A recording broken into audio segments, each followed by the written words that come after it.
Welcome to the Adventurous Ava Show. My dad have a important message. Stay tuned.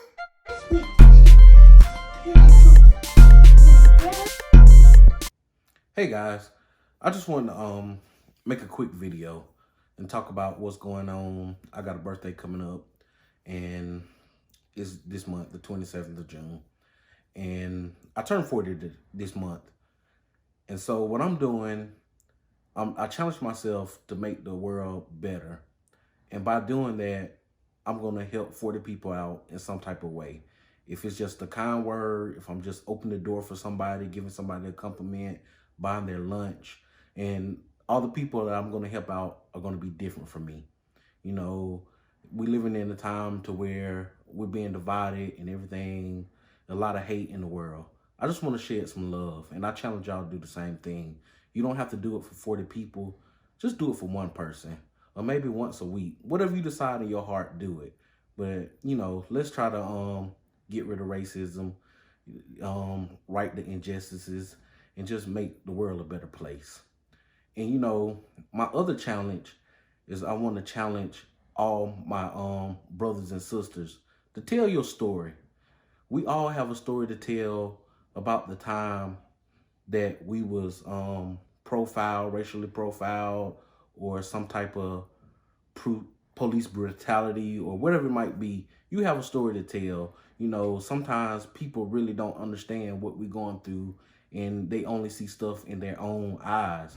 But if they know you, they talk to you, and they know you're a good person, and they trust you, if you tell your story, maybe they can relate to what's going on in America in the Black community.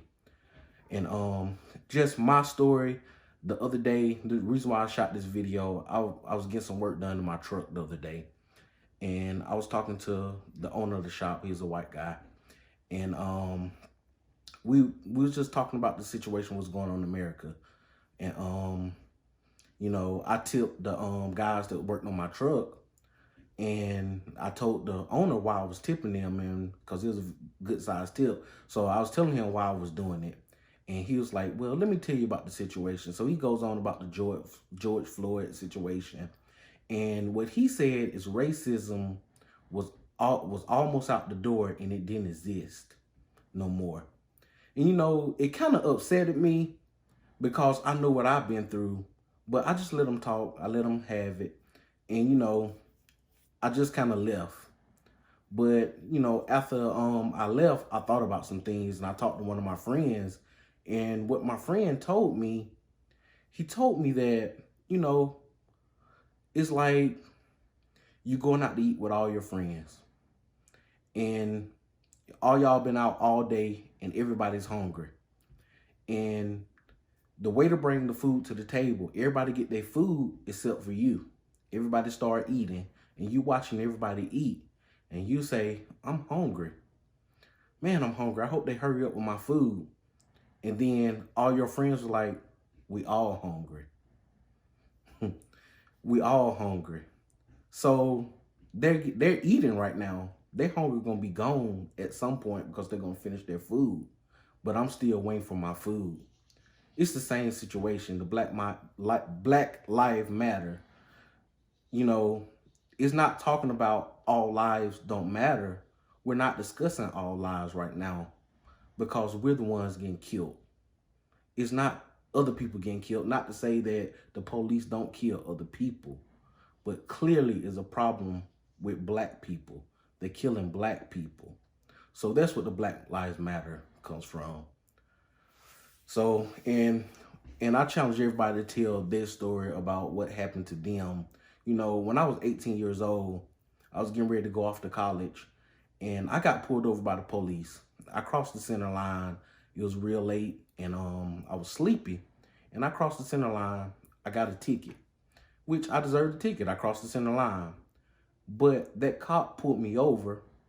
He had the right to pull me over. He shined the light in my eyes, asked me, have I been drinking? I said, no, sir. And he asked me to get out the car. He started performing the field sobriety test on me, and I passed. Then he told me, he said, sir, can you get in my car? for my safety. And, you know, I was young. I was 18 years old. I got in the back of his car. I think he put, I really can't remember the full story. I believe he put handcuffs on me. And I sat in this car. 2 other police came and they searched my car. They didn't ask me to search my car. They just searched my car. And if I was drunk, and that's why he pulled me over, which I haven't been drinking, if he pulled me over for crossing the center line, why did he search my car? He didn't even ask me to search my car. If it was for a DUI, a suspected DUI, why did he search my car? You know, and after that, he let me out the car, told me to have a nice night or whatever, and let me go. You know, that's just one story. I have another story. I can tell you about my nephew. He's 19 years old. He's in the military right now.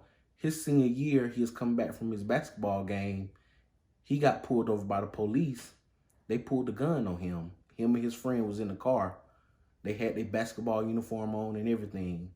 And the police told them they looked suspicious, looked like they was up to something, and they need to stop doing a bunch of moving around. And they wasn't doing anything. But, you know, that's life of a black man, life of a black person. The last time I got a ticket was about two years ago. It was on my wife's birthday. I went and brought her some flowers at her job, and I got pulled over by a motorcycle cop. And I was speeding because I was hurrying up trying to get back to work. And the guy was polite. He didn't do anything wrong. I can't say anything bad about the cop. He didn't do anything wrong. And but he asked me for my license and registration. And I gave him everything except for my license and my insurance. The reason why I didn't give him my license and insurance, I told him it wasn't in the car. It's because my gun was in the car. I'm a registered license holder. I have my gun permit. My guns are legal. But my gun was in the console with my license and insurance card. And I was not finna pull that out with him looking at me. I was not. You know, that's the life we live. You constantly getting pulled over for different things, whether you're right or wrong, but at any given time, your life can be gone. That easy. You can be George Floyd. You can be the other people that has been killed in this country. That could be you. You know, that's why they're rioting. You know, a lot of people upset because they're rioting. I'm not condoning the rioting. I'm not condoning the looting. It's wrong. Wrong is wrong. And I'm calling it out. Wrong is wrong. Killing black people is wrong. Looting and stealing and rioting is wrong. If you're going to protest, protest peacefully. All that is wrong. But to say, you know, it's heartbreaking that people are focused on the looting and rioting instead of focused on the real situation. People are upset because they see what the police have done to them, and they know it could have been them at any moment. They could be gone. I could be gone. You know, I have plenty of stories I can keep telling you about the police. And I'm not saying all police are bad, because there's good police out there, there's good white people out there, there's good black people out there. You know, it's just that one bad apple spoiled a whole bunch. You know the saying. But, you know, I'm not going to go on and on. I hope this video shed some light on the situation, bring some peace. You know, we need to work together as a people, you know, and try to shed love. I'm challenging everybody to love one another. That's my challenge. Thank you for listening. Hopefully, if you don't agree with me, maybe you just found one thing that you can relate to. One thing that touched you and you can help to make this a better place for all. Thank you. Today's word is injustice. Not fair. I love you all. Be safe. Thank you for watching my video. Bye.